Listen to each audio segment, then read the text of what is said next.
Good morning, friends. I'm Dr. Atul Pandey from Prayagraj.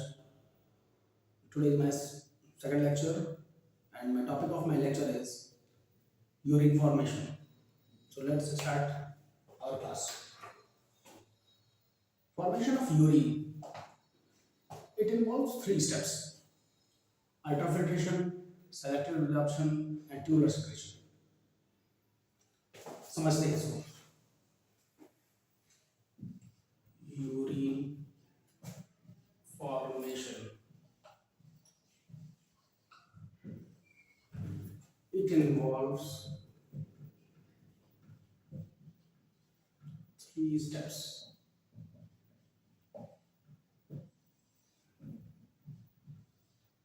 Ultrafiltration,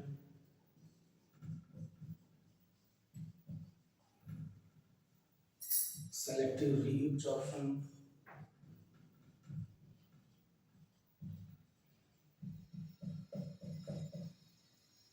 third is tubular secretion.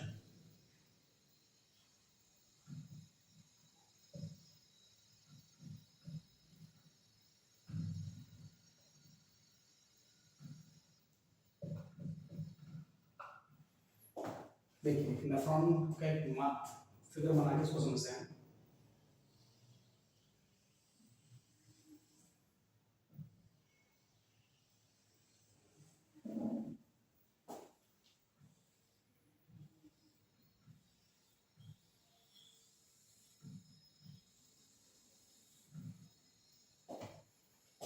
Afferent arteriole,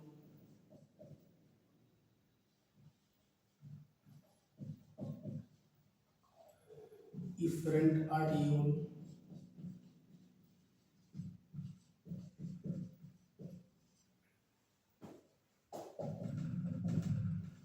nephric filtrate,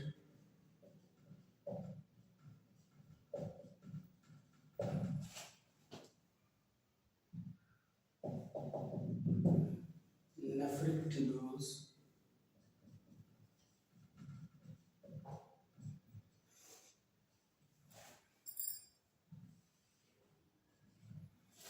तो यहाँ पे हुआ ultra filtration, यहाँ हुआ selective reabsorption और यहाँ हुआ ट्यूबुलर सिक्रीशन. तो ये एक नेफ्रॉन है, अफरेंट आर्टरियल ब्लड लेके आता है और यहाँ पे फिल्ट्रेशन का प्रोसेस होता है और बाकी उधर अपना नेफ्रेट आर्टरियल से आगे बढ़ जाता है. यहाँ ब्लड आया, इसे नेफ्रिक फिल्ट्रेट बोला. ये नेफ्रिक ट्यूब्यूल है. सबसे पहले अल्ट्रा फिल्ट्रेशन की प्रोसेस होती है, फिर सेलेक्टिव रीअब्जॉर्प्शन की प्रोसेस होती है, फिर फाइनली इसका हो जाता है ट्यूबुलर सिक्रीशन.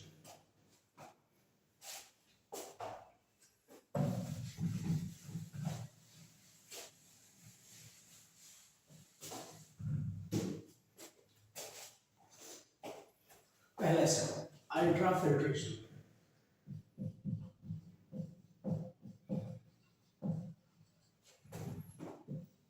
जब हम अल्ट्रा फिल्ट्रेशन की बात करेंगे तो इसी फिगर से समझते हैं.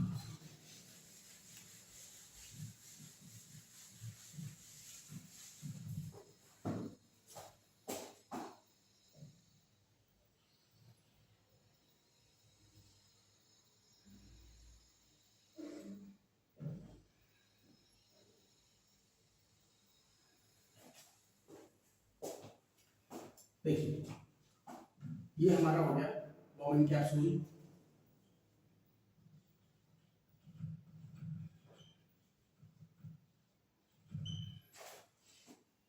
ये अफरेंट आर्टेरियोल,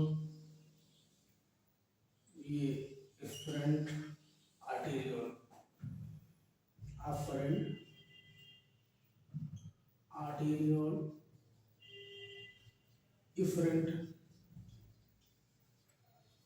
arteriole,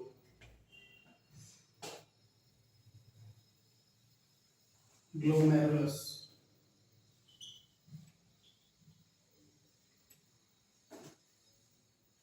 नीचे आएगा ये नेफ्रिक फिल्ट्रेट,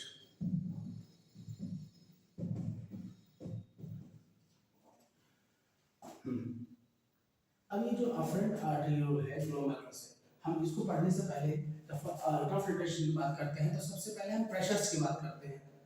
तो कई तरह के इसमें प्रेशर्स काम करते हैं, उन्हीं प्रेशर्स के आधार पे ये प्रोसेस होती है, फिल्ट्रेशन की प्रोसेस होती है। तो सबसे पहले हम बात करते हैं कि यहाँ से सबसे पहले ब्लड हार्ट ने पंप किया, हार्ट ने सबसे पहले ब्लड पंप किया, हार्ट से एओर्टा में गया, एओर्टा से रीनल आर्टरी में गया,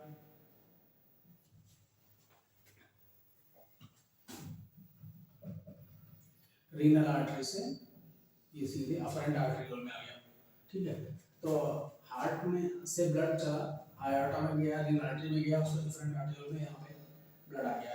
तो अफरेंट उसके बाद एक प्रेशर जो हार्ट में का प्रेशर था, ब्लड प्रेशर जो उसमें था, वही प्रेशर मेंटेन करते करते, क्योंकि एक किडनी में 10 लाख नेफ्रॉन होते हैं, 1 मिलियन नेफ्रॉन होते हैं, इसलिए प्रेशर थोड़ा घट जाता है, लेकिन फिर भी प्रेशर इसका अच्छा खासा रहता है। तो अफरेंट आर्टेरियोल में जो प्रेशर होता है ब्लड का प्रेशर, वही प्रेशर ग्लोमेरुलस का प्रेशर बन जाता है, जिसको कहते हैं glomerular hydrostatic pressure. Glomerular hydrostatic pressure हो गया। ठीक है, जो जिसकी वजह से फिल्ट्रेशन प्रोसेस उसने फिल्ट्रेशन किया। ठीक है, ये ग्लोमेरुलर हाइड्रोस्टैटिक प्रेशर हो गया। और उसके बाद अफरेंट आर्टेरियोल में जो ब्लड है, ब्लड में प्रोटीन है, प्लाज्मा है, बहुत सारे चीजें हैं जो इसमें जो प्रोटीन्स होती है वो कोलाइडल स्टेट मेंटेन करती है और वाटर के रीअब्जॉर्प्शन को अपोज करती है, वाटर को जाने नहीं देती है। तो उस वाटर को न जाने की जो उसके अंदर एक टेंडेंसी होती है, उसकी वजह से ये अपोज करता है कि वाटर का फिल्ट्रेशन ना हो, इसलिए ये जो है फिल्ट्रेशन को अपोज करके अपोजिट प्रेशर लगाती है कि फिल्ट्रेशन को रोकती है। तो वो दूसरा जो प्रेशर हुआ वो हो गया कोलाइडल ऑस्मोटिक प्रेशर, दूसरा प्रेशर। तीसरा प्रेशर जो फिल्ट्रेशन के बाद जो यहाँ पे फिल्ट्रेट आया, इनका भी एक अपना अपोजिट प्रेशर होता है कि फिल्ट्रेशन ऑन ना आने पाए। तो ये तीसरा फिल्ट्रेशन जो हो गया, जो बोमेन कैप्सूल हाइड्रोस्टैटिक प्रेशर हो गया। तो 3 तरह के प्रेशर ने यहाँ पे काम किया। तो हमने 3 तरह के प्रेशर्स की बात की। एक प्रेशर वो जो अफरेंट आर्टेरियोल से आया ग्लोमेरुलस, वही प्रेशर ग्लोमेरुलर का प्रेशर हो गया, तो ग्लोमेरुलर हाइड्रोस्टैटिक प्रेशर हो गया, जो फिल्ट्रेशन को करता है, नीचे फिल्ट्रेशन हो जाता है। दूसरा प्रेशर जो इसके अंदर अफरेंट आर्टेरियोल में जो ब्लड आ रहा है, उसके अंदर जो प्रोटीन के पार्टिकल्स हैं वो कोलाइडल फॉर्म में होते हैं, और वो प्रेशर इस जो उनका जो टेंडेंसी होती है वाटर को रेजिस्ट करने की और फिल्ट्रेशन ना कराने की, तो ये एक अपोजिट प्रेशर लगाते हैं।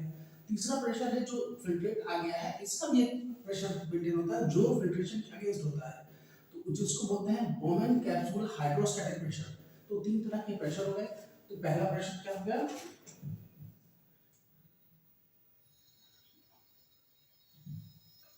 Glomerular hydrostatic pressure, hydrostatic pressure,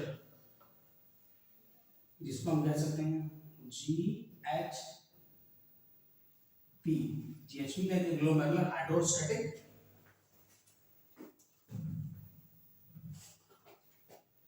glomerular जो कैपिलरीज हैं, तो glomerular capillary hydrostatic pressure, glomerular hydrostatic pressure या ग्लोमेरुलर कैपिलरी हाइड्रोस्टैटिक प्रेशर हो गया। ये कितना होता है, वैसे तो जो हार्ट का प्रेशर होता है उस वो जो प्रेशर होता है वही प्रेशर मेंटेन होते हुए आता है, लेकिन चूंकि मैंने पहले बताया कि इसमें नेफ्रॉन्स जो होते हैं वो 10 लाख की संख्या में होते हैं, तो प्रेशर तो कम होता चला जाता है, लेकिन फिर भी प्रेशर इसका ज्यादा रहता है, जो जिसका जो होता है 45 टू 60 के बीच में होता है मिलीमीटर Hg। पहला प्रेशर हो गया।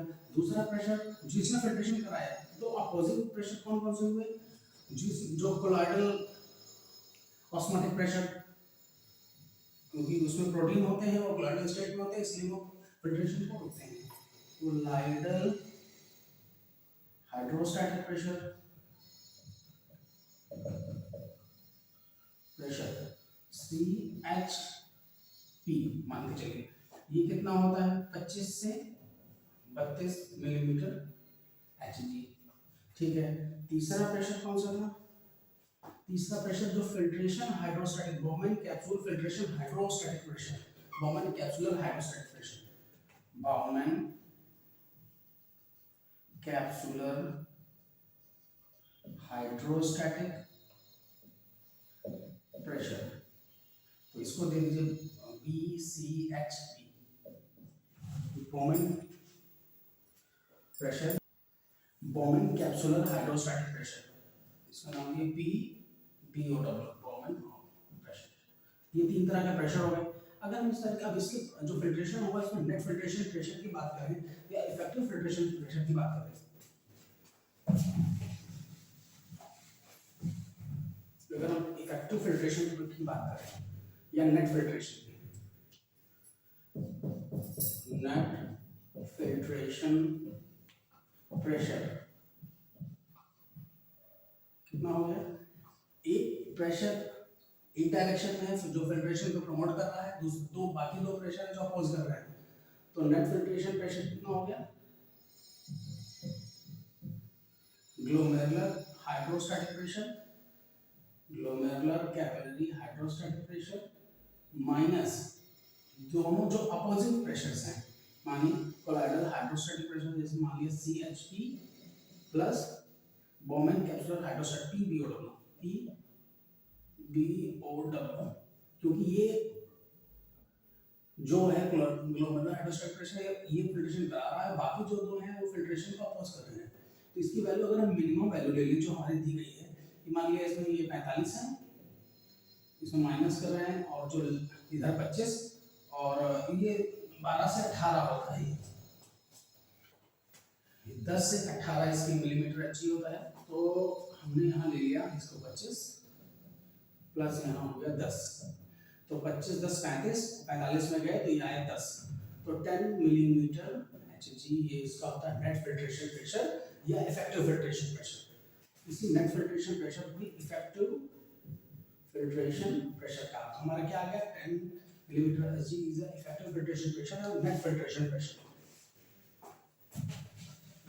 अब हम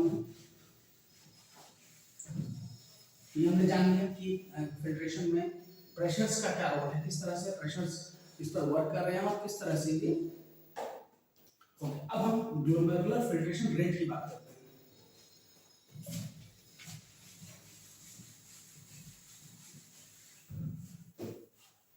glomerular filtration rate, glomerular filtration rate, तो ग्लोमेरुलर फिल्ट्रेशन रेट क्या होगा? इज डायरेक्टली हो गया net filtration pressure, net filtration pressure. अब हम ये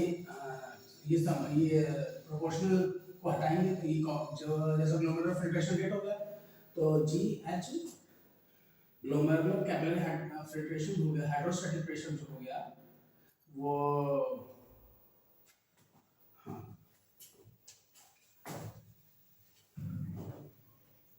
तो ग्लोमेरुलर फिल्ट्रेशन रेट क्या हो गया हमारा? इसको हटाएंगे तो कोएफिशिएंट लग जाएगा into net filtration pressure, net filtration pressure. तो GFR इज इक्वल टू, चूंकि ये कोएफिशिएंट की वैल्यू होती है 12.5, इसको बोलते हैं फिल्ट्रेशन कोएफिशिएंट। KF की वैल्यू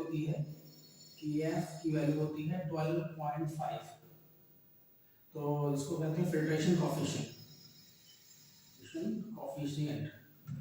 तो GFR क्या होगा? ग्लोमेरुलर फिल्ट्रेशन रेट हो गया, ये KF 12.5 into and net filtration pressure हमने 10 निकाला है, तो ये हो गया 125, ये इसका रेट हो गया ml पर मिनट।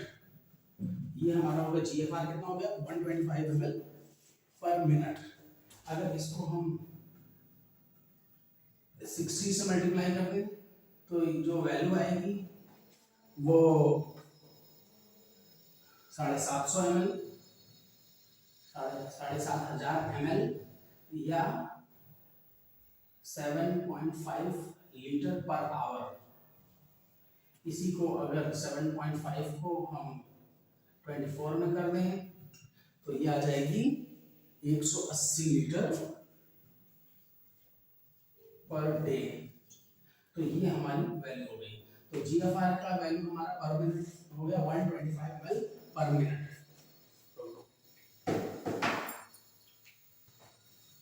अब हमने निकाल लिया glomerular filtration rate. Glomerular filtration rate का क्या मतलब है कि जो 125 ml आया है पर मिनट, वो प्रति मिनट बोमेन कैप्सूल से छन के जो फिल्ट्रेट आया है वो 125 है, वो पर मिनट के हिसाब से। अगर इसी को हम 60 से मल्टीप्लाई कर दें पावर पर आवर हो जाएगा, 24 आवर से 24 से करते हैं तो वो पर डे से हो जाएगा। तो इसी तरह तो हमारा ग्लोमेरुलर फिल्ट्रेशन रेट हमारा आ गया 125 ml, हम मिनट्स में देखते हैं। तो हमने यहाँ तक समझा प्रेशर्स को कि किस तरह के अल्ट्राफिल्ट्रेशन में किस तरह से प्रेशर काम कर रहे हैं। 3 तरह के प्रेशर है। सबसे पहले capillary hydrostatic, glomerular capillary hydrostatic pressure. दूसरा उसका अपोजिंग उसका प्रेशर है ब्लड ऑस्मोटिक प्रेशर। तीसरा प्रेशर है उसका हो गया हमारा जो बोमेन कैप्सूल हाइड्रोस्टैटिक प्रेशर। तो एक प्रेशर फिल्ट्रेशन को वो कर रहा है, दूसरा प्रेशर दो बाकी दो उसको अपोज कर रहा है। उसके बाद उसके इतना अपोज करने के बाद जो फिल्ट्रेशन रेट आया है वो सारा निकालने के बाद हमारा आया है 125। तो हमने देख लिया कि पर मिनट 125 ml छन के आ रहा है। अब हम रीनल फ्लो की बात करेंगे कि कितना ब्लड हमारे हार्ट से हमारे इधर आ रहा है, हमारे किडनी तक पहुंच रहा है। हम देखें अगर renal blood flow,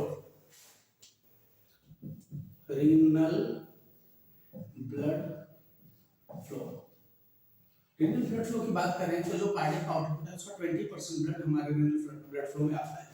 renal blood flow is equal to 20% of the cardiac output.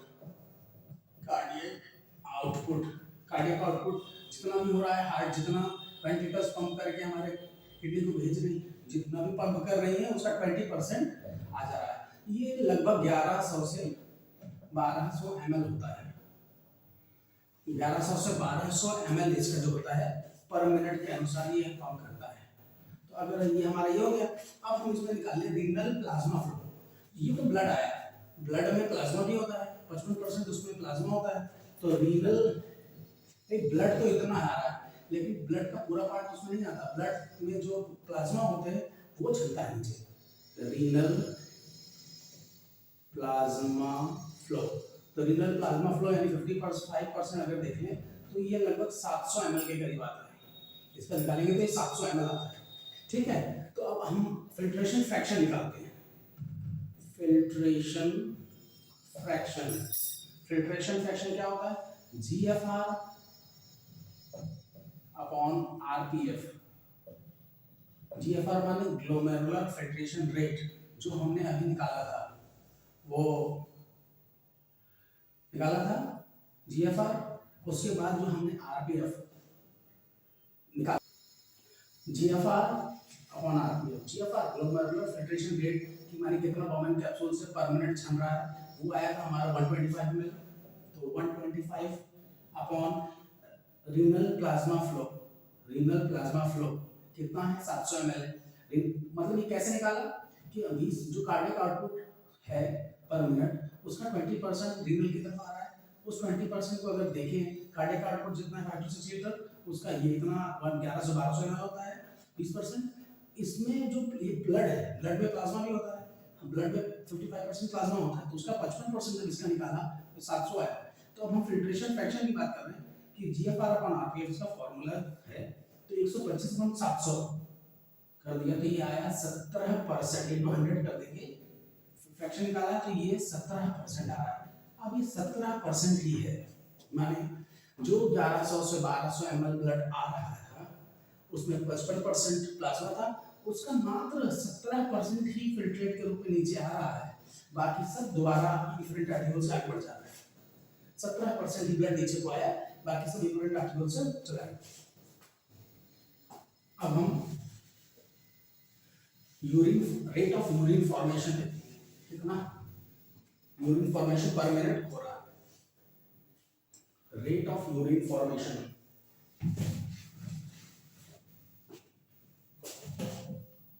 Rate of urine formation, rate of urine formation is 1 ml पर मिनट। 1 मिनट में 1 ml बन रहा है। तो GFR हमारा कितना था, 125। रेट ऑफ यूरिन फॉर्मेशन क्या है, ये 125 ml हुआ पर मिनट, और रेट ऑफ यूरिन यूरिन कितना बन रहा है, 1 ml पर मिनट।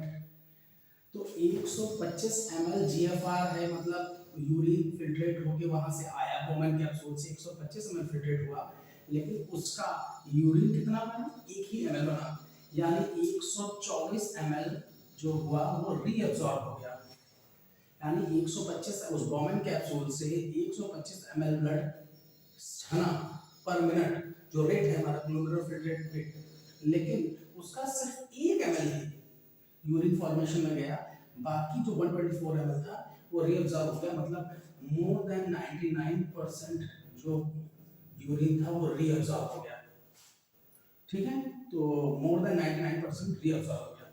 अब हम बात करते हैं कुछ स्पेशलाइज्ड सेल की, स्ट्रक्चर की, apparatus की, जो इसी के साथ एसोसिएटेड है, जिसका बहुत इंपॉर्टेंट रोल है।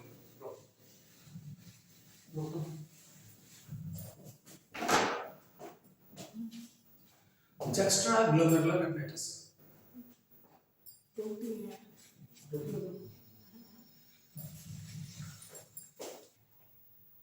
हम एक स्पेशलाइज्ड apparatus की बात कर रहे हैं जो इसी यूरिन फॉर्मेशन से संबंधित है, जुक्स्टा ग्लोमेरुलर apparatus।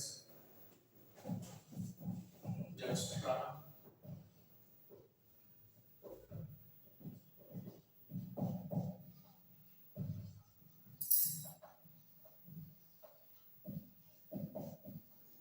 apparatus फिगर बनाते हैं।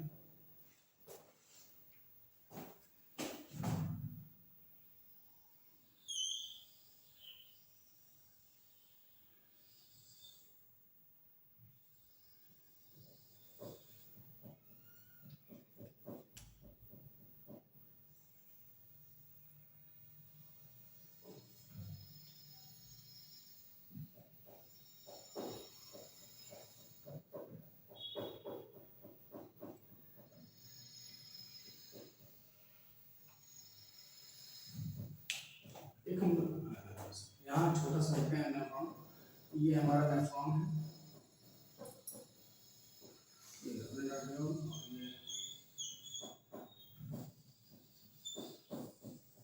ये अफरेंट आर्टियोल है, ये नेफ्रॉन है, नेफ्रॉन में ये अफरेंट आर्टियोल आया है, तो ये अफरेंट आर्टियोल, और ऊपर जाने के बाद ये हमारा PCT, descending loop of Henle, ascending loop of Henle, PCT पर ये डीसीटी।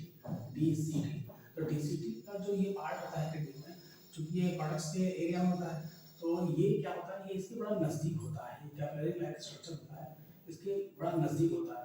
ये नजदीक होने की वजह से एक apparatus बनाता है, एक सिस्टम बनाता है जिसको जुक्स्टा ग्लोमेरुलर apparatus कहते हैं। अब इसको इधर आके समझते हैं, उसी चीज को जो यहाँ नजदीक आ गया, हम इसको यहाँ पे इसका सेक्शन बना लेते हैं। ये है डीसीटी, इसकी सेल्स हैं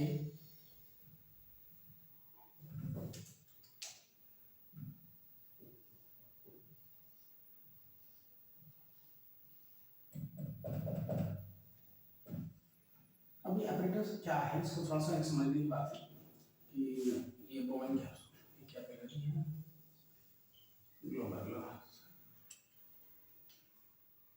ये अफरेंट आर्टेरियोल है, यहाँ पे कुछ स्पेशलाइज्ड सेल होती है, इस सेल में कुछ स्पेशलाइज्ड सेल होती है, इसी अफरेंट आर्टेरियोल में कुछ अलग टाइप की स्वीस मसल्स में एक सेल्स होती हैं जिसको आईजी सेल कहते हैं, जिसको हम जीजी सेल कहते हैं, जी सेल कहते हैं, तो जीजी सेल कहते हैं। में हमारा ये स्पेशलाइज्ड ट्यूनिका मीडिया होता है, वैसे ट्यूनिका 3 लेयर्स होती हैं, उसमें जो ट्यूनिका मीडिया होती है उसमें ये सेल होती है जेजी सेल। जेजी सेल का जुक्स्टा ग्लोमेरुलर सेल होती है, ये जुक्स्टा ग्लोमेरुलर सेल है जो रेनिन सेक्रेट करती है, रेनिन का सेक्रेशन करती है, रेनिन का सेक्रेशन करती है। और जुक्स्टा ग्लोमेरुलर सेल की प्रॉपर्टी होती है बैरो रिसेप्टर होता है, बैरो रिसेप्टर माने प्रेशर के आधार पर ये अपने एक्टिविटी को मतलब ये उसको इंटरसेप्ट करता है, बैरोरिसेप्टर प्रेशर को इंटरसेप्ट करता है। ये हो गया, ये रेनिन सिक्रेट करता है। यहाँ ये है हमारा डीसीटी का पार्ट, जैसा हमने बताया था डीसीटी, इसमें ये हो गया ये सेल्स, वैसे तो ये कॉर्नर सेल होती हैं इसमें सेल, लेकिन यहाँ पे कुछ स्पेशलाइज्ड सेल बन जाती है जिसको कहते हैं macula densa. Macula densa, macula densa cell होती है। और तीसरी यहाँ पे कुछ एक तरह के मेसेंजियल सेल्स पाई जाती है। मेसेंजियल, ये केमिकल रिसेप्टर होता है, कीमो रिसेप्टर होता है, कीमो रिसेप्टर सेल होता है। कीमो रिसेप्टर होता है, कीमो मतलब सोडियम और उन सब चीजों NaCl जो होता है इन लोगों को ये डिटेक्ट करता है। उसके अनुसार ही मैक्यूला डेंसा अपना सिक्रेशन वगैरह सारे करती है, एल्डोस्टेरोन वगैरह सिक्रेट करती है, मैक्यूला डेंसा वगैरह करता है। यहाँ पे मैक्यूला डेंसा है, ये कीमो रिसेप्टर होती है, NaCl को ये करता है, ये बैरोरिसेप्टर है। ये अब देखिए कैसे काम करता है, क्या इसका काम है, मेन फंक्शन इसके ये है। जैसे किसी पेशेंट का, किसी व्यक्ति का, फॉर एग्जांपल किसी व्यक्ति का जो है बीपी लो हो गया है, बीपी लो हो गया है, और बीपी लो हो गया मतलब उसका GFR ग्लोमेरुलर फिल्ट्रेशन रेट कम हो गया, यानी यहाँ फिल्ट्रेशन कम आने लगा है। तो जब यहाँ प्रेशर कम होता है तो जेजी सेल एक्टिवेट हो जाती है। जेजी सेल जब एक्टिवेट हो जाती है, क्योंकि बैरोरिसेप्टर है, ये तुरंत रेनिन सिक्रेट कर देती है। रेनिन सिक्रेट कर देगी तो रेनिन का क्या काम है, रेनिन का काम है एंजियोटेंसिन पाथवे को स्टार्ट करना। ये सबसे पहले क्या करती है, इसके 3 काम होते हैं। स्टेप समझाते हैं इसको यहाँ पे, हम बता देते हैं कि जैसे बीपी फॉल हुआ, जैसे ही हमारा प्रेशर GFR घटा, यहाँ से सेल एक्टिवेट हुई, रेनिन का सिक्रेशन हुआ, तो कुछ स्टेप्स होते हैं। इसके बाद अगला स्टेप ये होगा कि ये एंजियोटेंसिन को एंजियोटेंसिन फर्स्ट में चेंज करता है, और एंजियोटेंसिन फर्स्ट को एंजियोटेंसिन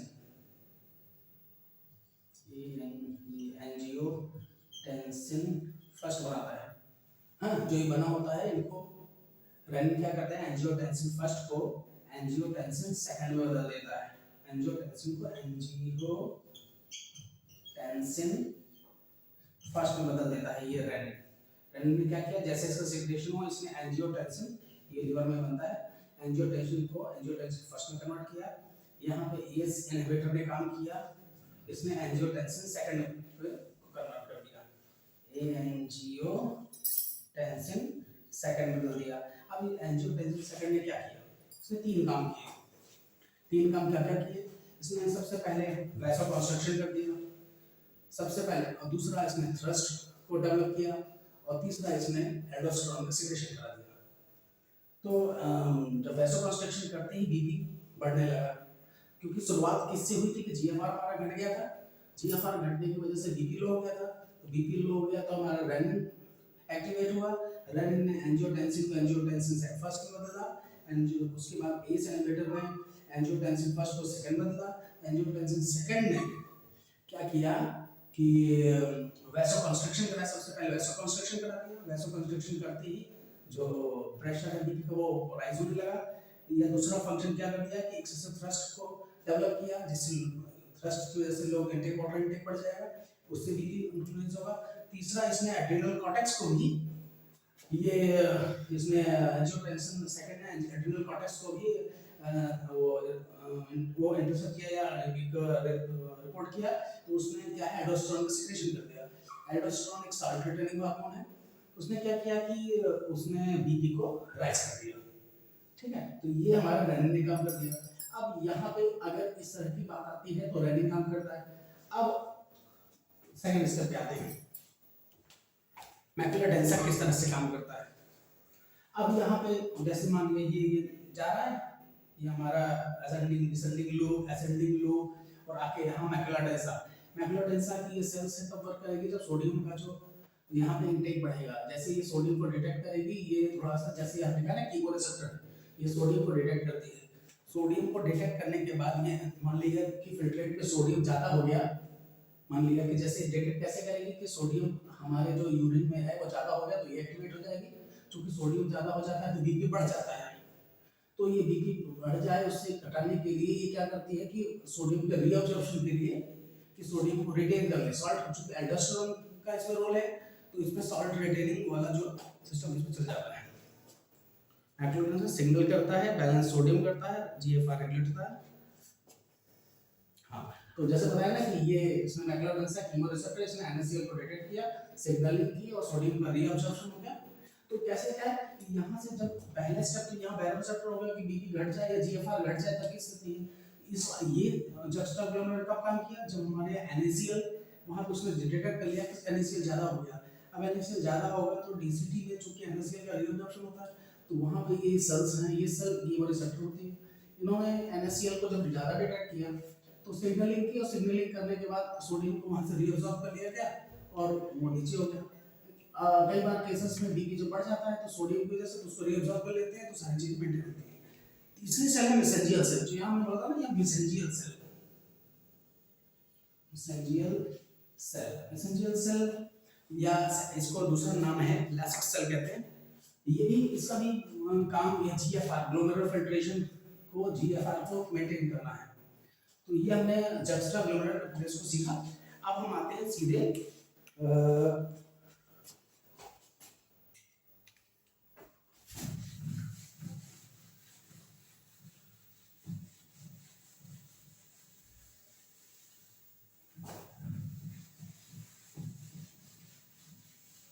इसीलिए एक रोल और है एडीएच का, एंटी डाययूरेटिक हार्मोन का पोस्टोपिट्यूटरी से ये करता है, ये कार्डियक डक्ट पे वर्क करता है और वाटर के रीअब्जॉर्प्शन के लिए ये रिस्पांसिबल होता है। वाटर रीअब्जॉर्प्शन एडीएच को जो है एंटी डायबिटिक हार्मोन भी कहते हैं।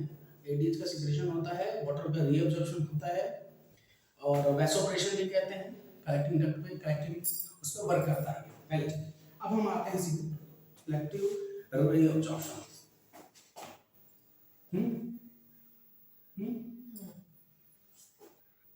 सेव कर दिया। अब हमारा जो सेकंड स्टेप है selective reabsorption.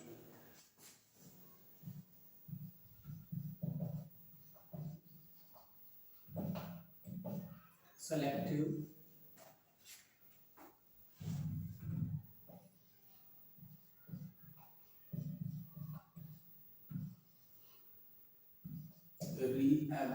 Reabsorption. Selective reabsorption का मतलब है जिस तरह से ये कर रहा है कि जैसे हमारा नेफ्रॉन के नीचे की ट्यूब्यूल्स हैं, हम नीचे आए, ये इन ट्यूब्यूल्स में के अंदर की सेल्स होती हैं, ल्यूमेन है, ये ल्यूमेन है, ये इसकी कैपिलरीज हैं, सेल है, और ये हमारा जो जिस तरह से ये फ्रंट आर्टियोल ट्यूब्यूल्स हमारे जो आए नीचे, तो यहाँ पे ये ल्यूमेन है, ये सेल है, यहाँ से यूरिन जो फिल्ट्रेट हो गया है वो है, तो यहाँ से जो है जो मटेरियल है वो रीअब्सॉर्ब होता है पहले सेल द्वारा, फिर सेल से यहाँ पे फ्रंट आर्टियोल्स के द्वारा, ये सेलेक्टिव रीअब्सॉर्प्शन है, ठीक, रीअब्सॉर्प्शन कहलाता है। और उसके बाद जो तीसरा हमारा ये है, इसी में जब आगे जब हम पढ़ते हैं तो यही ट्यूबुलर सिक्रेशन हो जाता है, tubular third step tubular secretion. अब हम पहले इसको के साथ साथ थोड़ा सा ऑस्मोलरिटी की बात करें कि किडनी में जो ऑस्मोलरिटी जो होता है टर्म, मान लीजिए जैसे हम किडनी की बात करें तो ये एक किडनी का पार्ट मान लीजिए,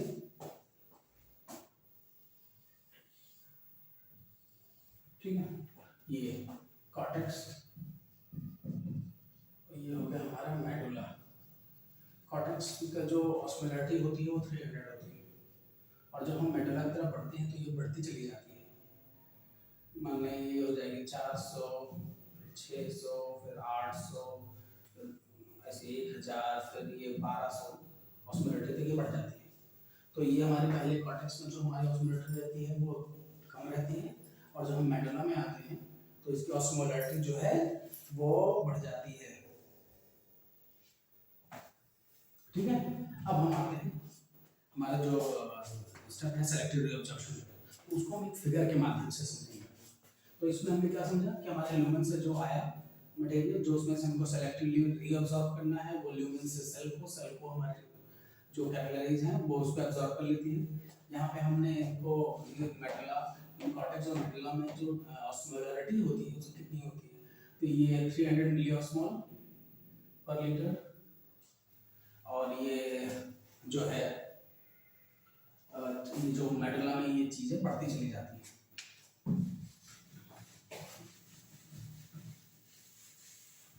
एक हम फिगर के माध्यम से ये समझेंगे। ये हमारा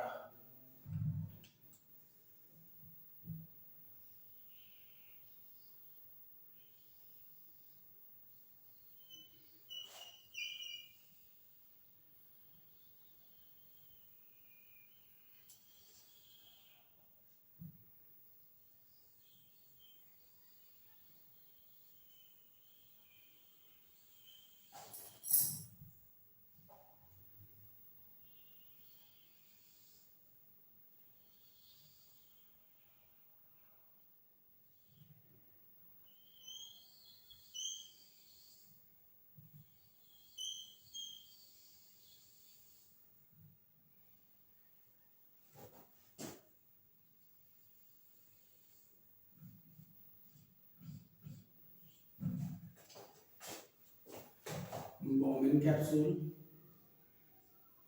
afferent arteriole, efferent arteriole,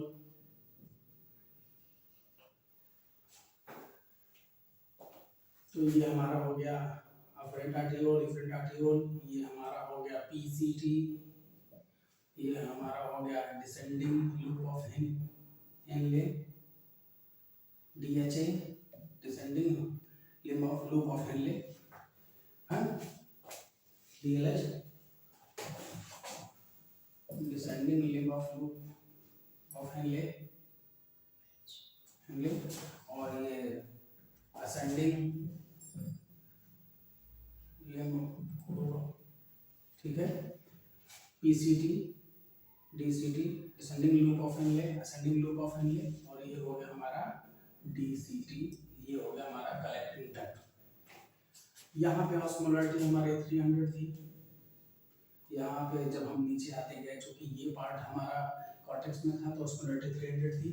नीचे जब हम ये क्षेत्र में गए तो ये जो कि मेडुलरी क्षेत्र में ज्यादातर आता है, इसलिए इसकी ऑस्मोलरिटी बढ़ती चली गई, 400, 600, 800, 1000, 1200 ऑस्मोलरिटी बढ़ती चली गई। अब हम यहाँ ट्यूब सिलेक्टिव रीअब्जॉर्प्शन की बात कर रहे हैं कि जो चीज़ें यहाँ आई, अभी तक तो हमने देखा कि कितना फिल्ट्रेट होता है, फिर हमने देखा कि रीअब्जॉर्प्शन कैसे कैसे हो रहा है। तो अब इस नेफ्रॉन में हम देखेंगे कहाँ पे कौन सी चीज़ें एब्जॉर्ब हो रही है। ऑस्मोलरिटी हमने देख ली 300 है, ये बढ़ती चली जा रही है। यहाँ पे ग्लूकोज, अमीनो एसिड्स 100% रीअब्जॉर्ब हो जाएंगे, ठीक है। यहाँ पे सोडियम NaCl और वाटर 70% तक रीअब्सॉर्ब हो जाएंगे, ठीक है। चूंकि 70% हो रहे हैं, दोनों बराबर मात्रा में हो रहे हैं, इसलिए यहाँ का जो सॉल्यूशन आइसोटोनिक था वो यहाँ भी आइसोटोनिक ही रहेगा, क्योंकि दोनों बराबर मात्रा में रीअब्सॉर्ब हो रहे हैं, ठीक है। तो ग्लूकोज, अमीनो एसिड्स और जो विटामिन वगैरह हैं वो यहाँ पे 100% रीअब्सॉर्ब जाएंगे। NaCl और वाटर यहाँ 70% रीअब्सॉर्ब होगा। आइसोटोनिक सॉल्यूशन जो जैसे था वो वैसे रहेगा। अब हम नीचे की तरफ आते हैं। नीचे की तरफ जब आते हैं तो ये लूप ऑफ हेनले का पार्ट है। लूप ऑफ हेनले का पार्ट है जो पूर्ण रूप से वाटर के लिए परमिएबल होता है, H2O के लिए पूरी तरह से, जो भी मतलब यहाँ से अगर वाटर फिल्ट्रेट में आया तो पूर्ण रूप से मतलब मैक्सिमम, पूर्ण रूप मतलब मैक्सिमम ये परमिएबल होता है, तो यहाँ से वाटर एब्जॉर्ब हो जाता है। क्योंकि वाटर एब्जॉर्ब होता है तो यहाँ साल्ट की मात्रा बढ़ जाती है, तो यहाँ पे आने की ऑस्मोलरिटी 1200 हो जाती है, तो अंदर का सॉल्यूशन हाइपरटोनिक हो जाता है, हाइपरटोनिक सॉल्यूशन हो जाता है यहाँ पे, चूंकि ये 1200 इसका मिलीऑस्मोल पर लीटर हो जाता है। और उसके बाद इसका जो ये तो हमारा हाइपरटोनिक हो गया है, ये हो गया। और ये जो ये डिसेंडिंग लूप ऑफ हेनले है, यहाँ ये साल्ट के लिए इम्परमेबल होता है। यहाँ पे साल्ट NaCl का रीअब्जॉर्प्शन नहीं होता, यहाँ से वाटर के लिए रीअब्जॉर्प्शन होता है। लेकिन जब हम ऊपर की तरफ बढ़ते हैं तो यहाँ पे साल्ट का एब्जॉर्प्शन शुरू हो जाता है। NaCl ये पैसिवली होता है, सिवली, और जब और बढ़ते जाते हैं तो ये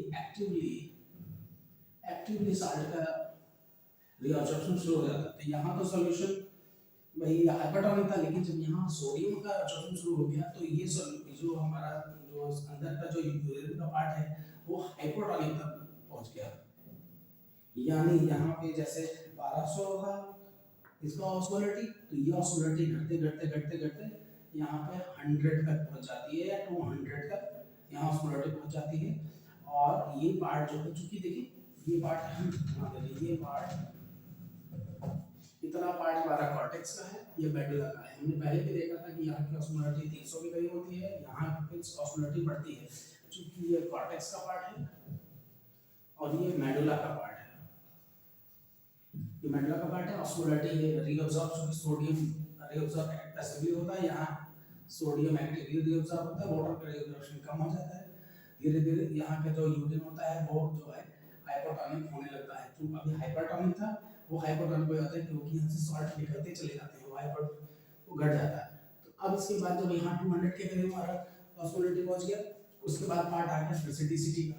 DCT के बाद जब यहाँ पे जो सोडियम के लिए हमने पढ़ा जक्सटाग्लूमेरुलेटस, वहाँ DCT का था। मैकुला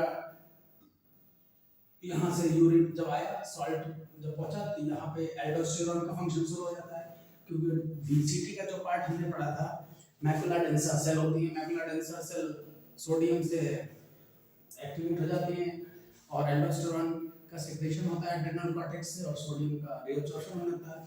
तो यहाँ सोडियम का रीअब्जॉर्प्शन जो NaCl का रीअब्जॉर्प्शन है वो वाटर से ज़्यादा हो जाता है, वाटर का एब्जॉर्प्शन यहाँ होता है। लेकिन DCT में जो है वाटर का एब्जॉर्प्शन सोडियम से ज़्यादा होता है, ठीक है। तो DCT में सोडियम का एब्जॉर्प्शन यहाँ बढ़ गया। दूसरा यहाँ पे सोडियम क्लोराइड बाइकार्बोनेट्स का, तो साथ में यहाँ पे क्लोराइड्स का ये एब्जॉर्प्शन हुआ, बाइकार्बोनेट्स का भी एब्जॉर्प्शन यहाँ शुरू हो गया। और जब ये सारी चीज़ें एब्जॉर्ब होने लगी तो यहाँ पे जो ऑस्मोलिटी थी वो 100 पहुँच गई मिली ऑस्मोल पर लीटर। यानी यहाँ से हमारा बाइकार्बोनेट, क्लोराइड, सोडियम का रिडक्शन हो ही रहा था DCT में। तो यहाँ पे जो हमारा जो ऑस्मोलिटी आ गई यूरिन में, दोबारा जब हम कलेक्टिंग डक्ट की तरफ पहुंचे, यानी DCT से जब नीचे आने लगे कलेक्टिंग डक्ट, तो वहाँ पे हमारी जो ऑस्मोलिटी है वो 100 के करीब पहुंच गई, ठीक है। अब ये पार्ट जो हमने बताया था कि ये जो पार्ट हमने मोटा बनाया है ये थिक है, थिक असेंडिंग लूप ऑफ हेले, ये थिन पार्ट है, ये थिन असेंडिंग लूप ऑफ हेले और ये थिक पार्ट है। और ये सारी चीजें हो गई, ये एब्जॉर्प्शन की बात हो गई। और चूंकि और इसमें आपने बताया कि इसमें वाटर का रीअब्जॉर्प्शन खूब अच्छे से होता है क्योंकि परमेबल होता है, और ये जो होता है सोडियम के लिए परमेबल होता है, यानी साल्ट के लिए परमेबल होता है, इसीलिए यहाँ पे एक्टिवली रीअब्जॉर्प्शन होने लगता है। ऊपर पहुंचे तो हाइपोटोनिक सॉल्यूशन हुआ, DCT आया, क्लोराइड, बाइकार्बोनेट्स और वाटर का रीअब्जॉर्प्शन हुआ, Z2 में यहाँ ज़्यादा एब्जॉर्ब होता है क्योंकि यहाँ macula densa, adrenal cortex, aldosterone इन सब का फंक्शन चल जाता है जक्सटाग्लूमेरुलर कॉम्प्लेक्स में। उसके बाद आया DCT में, इसके बाद है कलेक्टिंग डक्ट में। सबसे लास्ट पार्ट है यहाँ पे वाटर का रीअब्जॉर्प्शन फिर शुरू हो जाता है क्योंकि यहाँ पे ADH आ जाता है। ADH को वेसोप्रेशन कहते हैं, पोस्टीरियर पिट्यूटरी के द्वारा सीक्रेट होता है, वाटर का एब्जॉर्प्शन करा देता है, ये एंटी डाययूरेटिक हार्मोन भी कहते हैं और सारी चीजें हैं वाटर का रीअब्जॉर्ब। तो यहाँ से यूरिया भी यहाँ से एब्जॉर्ब हो जाता है। ये यूरिया बाद में जो है पार्शियल अमाउंट में यूरिया जो है हमारा ट्यूबुलर सेक्रेशन में भी आ जाता है, ठीक है। तो ये कलेक्टिंग डक्ट हो गए। ADH को यहाँ पे ADH ने वर्क किया, यहाँ एल्डोस्टेरोन ने वर्क किया, यहाँ पे NaCl में 70% मात्रा में हो गए। जो बचा मतलब यहाँ 70% तो सोडियम वाटर चले गए, जो बचा उसी में इन लोगों ने भी अपना वर्क किया। जो सोडियम बचा उसी में DCT ने भी वर्क किया, जो वाटर बचा उसी में ADH ने भी वर्क किया। कहने का मतलब यह है कि 125 ml GFR था और 1 ml यूरिन बना, तो जो 124 ml रीअब्सॉर्ब हो गया वो सब इसी प्रक्रिया के द्वारा एब्सॉर्ब हो गया।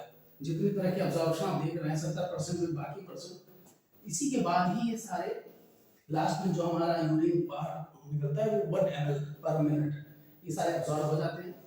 और कभी कभी जैसे पैथोलॉजिकल कंडीशन में यही सारी चीज़ें डिस्टर्ब हो जाती हैं। कभी कभी एटीएच का सिक्रीशन नहीं होता, कभी यूरिन में सॉल्ट ज़्यादा हो जाता है या बीपी बढ़ जाता है, तो ये पैथोलॉजिकल कंडीशन में ये सारी चीज़ें डिस्टर्ब हो जाती हैं। या डीसीटी का भी पैथोलॉजिकल में यूज़ है, या ये फिल्ट्रेशन अच्छे से नहीं करता तो बहुत सारे साल्ट हमें यूरिन में मिलने लगते हैं। अगर तो ये हमारी किडनी रीनल फेलियर के केस में, जैसे अगर इसी में यूरिया क्रिएटिनिन भी आपकी हमारे ब्लड में आ जाए, ये तो यूरिन की बात हो गई, इसी में शुगर भी आ जाता है तो हमें डायबिटीज डिटेक्ट हो जाता है।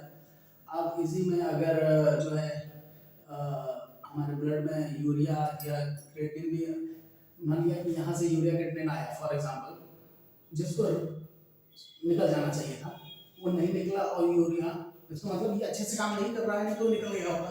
अगर अच्छे से काम करता तो यूरिया क्रिएटिनिन हमारे ब्लड में होता ही ना, लेकिन उसके बाद भी अगर हमारे ब्लड में यूरिया क्रिएटिनिन है, इसका मतलब है कि किडनी ने अच्छे से फिल्टर नहीं किया उसको, इसका मतलब है कि किडनी फेल हो गई। मतलब कोई भी व्यक्ति अच्छे से काम नहीं कर रहा है तो फेल हो गया।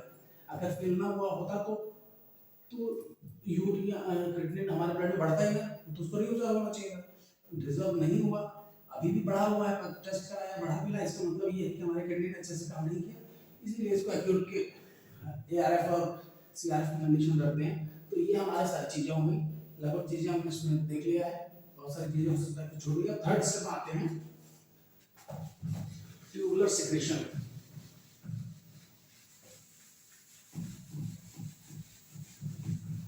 तो अब हमारा थर्ड स्टेप है tubular secretion. Tubular secretion, tubular secretion. हम नेफ्रॉन को देखिए, ये नेफ्रॉन है, ये पीसीटी है, डीसीटी है, पीसीटी है, descending loop of Henle, ascending loop of Henle, DCT, correcting loop. अब यहाँ पे ट्यूबुलर सिक्रेशन होगा कि मैंने बहुत सारी चीज़ों को उसमें ट्यूबुल्स के द्वारा सिक्रेट किया जाएगा। देखिए पोटेशियम का ट्यूबुलर सिक्रेशन होगा, हाइड्रोजन का ट्यूबुलर सिक्रेशन, सम ड्रग्स का ट्यूबुलर सिक्रेशन इसमें हो जाएगा। कहाँ पे? पीसीटी के क्षेत्र में। अमोनिया का ट्यूबुलर सिक्रेशन, क्या क्या? ड्रग्स, अमोनिया, पोटेशियम, सोडियम का ट्यूबुलर सिक्रेशन हो गया पीसीटी में। अब आप आए डीसी, ये आए डीएलएच में, ये एलएच में। अब हमने पढ़ा था कि कलेक्टिंग डक्ट में से जो यूरिया का रीअब्जॉर्प्शन हुआ था वो यहाँ पे आके आ जाएगा डीएलएच में, लूप ऑफ हेनले में जो यूरिया का यहाँ ट्यूबुलर सिक्रेशन हो गया। अब यहाँ पे आ गया क्या? यहाँ भी पोटेशियम, यहाँ हाइड्रोजन, अमोनिया, फास्फेट, इनका ट्यूबुलर सिक्रेशन हो गया, ये ट्यूबुलर सिक्रेशन में हो गया। यहाँ पोटेशियम और हाइड्रोजन का है, यहाँ भी ट्यूबुलर सिक्रेशन हो गया। तो ये ट्यूबुलर सिक्रेशन हो गया। मतलब ये ट्यूबुलर सिक्रेशन क्यों हुआ? देखिए इसमें क्या है कि कई बार क्या होता है कि हमने उसमें ऑस्मोलरिटी के केस में बताया था कि यूरिया और जो सोडियम है वो कुछ मात्रा में अपने फंक्शंस को, सेल्स को अपने फंक्शंस को करने के लिए भी जो होता है कई बार कुछ चीज़ों को मेंटेन करना पड़ता है। अगर वो चीज़ मिनिमम अमाउंट में नहीं रहेंगे तो भी इन चीज़ों में दिक्कत आएगी। तो वो ऑस्मोलरिटी के केस में हुआ था, यहाँ पे ट्यूबुलर सिक्रेशन हुआ कि इनको ये जो है डाल दिया गया ताकि ये सारी चीज़ का सिक्रेशन हो जाए। तो ये आपने देखा कि ये थर्ड स्टेप में, तो ये 3 स्टेप हुए। फर्स्ट स्टेप में हमने पढ़ा कि किस तरह से फिल्ट्रेशन होता है। अल्ट्रा फिल्ट्रेशन, प्रेशर्स होते हैं, 3 तरह के प्रेशर हैं। एक प्रेशर फिल्ट्रेशन को प्रमोट करता है, 2 प्रेशर फिल्ट्रेशन को अपोज करते हैं। ग्लोमेरुलर हाइड्रोस्टैटिक प्रेशर चाहता है कि फिल्ट्रेशन हो, कोलैटरल ऑस्मोटिक प्रेशर नहीं चाहता है कि फिल्ट्रेशन हो। तीसरा हो गया filtration lumen capsule hydrostatic pressure नहीं चाहता कि, अपोज करता है, चाहता है अपोज करता है फिल्ट्रेशन ना हो। तो फिर हमने वहाँ की बात ये पढ़ा कि जो glomerular filtrate net filtration pressure क्या है, वहाँ से हमने निकाल लिया कि glomerular filtration pressure minus collateral osmotic pressure plus capsular hydrostatic pressure 10 आया था। उसके बाद हमने उसमें पढ़ा कि ग्लोमेरुलर फिल्ट्रेशन रेट क्या है, directly proportional to the net filtration pressure, उसको हमने कैलकुलेट किया तो हमारा 125 ml पर मिनट आया। उसके बाद हमने रीनल ब्लड फ्लो देखा 20% ऑफ द कार्डियक आउटपुट, उसको जब निकाला तो हमारा फिल्ट्रेशन फ्रैक्शन आया 17%, यानी ग्लोमेरुलर से 17% ही हमारा फिल्ट्रेशन आता है, बाकी सब रीअब्सॉर्ब हो जाता है। वो प्लाज्मा जो हमारा 55% प्लाज्मा था, यानी 1100 से 1200 जो हमारा कार्डियक आउटपुट है उसका 55% यानी 700 का भी 17% ही आता है, बाकी सब इफिनिट रेटियोल में चला जाता है। तो वहाँ भी हमारा 17% आया। फिर हमने यूरिन का देखा कि कितना यूरिन रेट क्या है, तो रेट यूरिन का formation of rate of urine formation हो गया हमारा 1 ml पर मिनट, और GFR हमारा था 125 ml। तो जब 125 ml बन रहा है और 1 फिल्ट्रेशन तो 125 ml का हो रहा है, लेकिन यूरिन जो बन रहा है वो 1 ही ml है, यानी 124 ml का रीअब्सॉर्ब हो गया, यानी 99% जो फिल्ट्रेशन हुआ उसका रीअब्सॉर्ब हो गया और 1 ही ml बचा। अब उसके बाद हमने तीसरा जो स्टेप पढ़ा वो था सेलेक्टिव रीअब्सॉर्प्शन। सेलेक्टिव रीअब्सॉर्प्शन पढ़ने से पहले हमने जो है ग्रेडियंट्स को देखा। ग्रेडियंट्स हमने कॉर्टेक्स में देखा कि ग्रेडियंट जो ऑस्मोलैरिटी जो थी वो 300 थी, मेडुला में उसकी ऑस्मोलैरिटी हो गई हमारी बढ़ती चली जाती है मेडुला में। उसके बाद हमने देखा किस तरह से सेलेक्टिव रीअब्सॉर्प्शन होता है। हमारा पीसीटी के केस में सारे ग्लूकोज अमीनो एसिड्स और विटामिन्स वगैरह रीअब्सॉर्ब होते हैं 100%, वहाँ पे ऑस्मोलैरिटी 300 होती है। वहाँ पे सोडियम और NaCl और वाटर का 70% रीअब्सॉर्प्शन होता है। वहाँ पे जो हमारा ऑस्मोलैरिटी रहती है वो आइसोटोनिक सॉल्यूशन रहता है। फिर हम आते हैं मेडुला के क्षेत्र में, तो वहाँ ऑस्मोलैरिटी 300-400 लेकर 1200 तक पहुँचती है। तो जब डिसेंडिंग लूप ऑफ इनले में आते हैं, वाटर के लिए परमेबल होता है, खूब वाटर एब्जॉर्ब होता है, परमेबल और सॉल्ट के लिए वो इम्परमेबल होता है। यहाँ पे ऑस्मोलैरिटी घटती है और लास्ट में सबसे नीचे आने पे हमारा जो ऑस्मोलैरिटी है वो 1200 पहुंच जाती है, क्योंकि सारा जो वाटर एब्जॉर्ब होता है यूरिन कंसंट्रेट हो जाता है, वो हाइपोटोनिक सॉल्यूशन में जाता है। उसके बाद असेंडिंग में जाते हैं तो वहाँ पे थिन और थिक असेंडिंग लूप अवेलेबल होता है। थिन में वाटर जो सोडियम का रिअब्जॉर्प्शन होता है वो पैसिवली होता है, ऊपर जाते हैं एक्टिवली होता है। जब सोडियम एब्जॉर्ब हो जाता है तो वहाँ पे जो सॉल्यूशन ऊपर बनता है ऑस्मोलैरिटी वहाँ 200 तक पहुँच जाती है, और जो वाटर जो यूरिन का सॉल्यूशन यूरिन है वो हाइपोटोनिक हो जाता है। फिर हम डीसीटी में पहुंच जाते हैं। डीसीटी में पहुंचे तो वहाँ पे मैकुला डेंसन ने वर्क किया। मैकुला डेंसन ने सोडियम को डिटेक्ट किया और वो जस्टाग्लोमेरुलर कॉम्प्लेक्स ने काम किया, एल्डोस्टेरोन का सिक्रीशन हुआ, साल्ट को रिटेन कर लिया गया। फिर वहाँ पे NaCl का रीअब्जॉर्प्शन भी हुआ, वाटर से ज़्यादा रीअब्जॉर्ब होता है और जो सॉल्यूशन बना वो फिर से जाके वो हाइपोटोनिक हो गया, क्योंकि वहाँ पे सोडियम का एब्जॉर्प्शन ज़्यादा हो गया और 100 मिली ऑस्मोल उसका हो गया। उसके बाद नीचे गया कलेक्टिंग डक्ट में। कलेक्टिंग डक्ट में ADH ने वर्क किया, वाटर रीअब्जॉर्प्शन कर लिया और इस तरह से यूरिन का फॉर्मेशन इन 3 स्टेप्स में पूरा हो गया। धन्यवाद।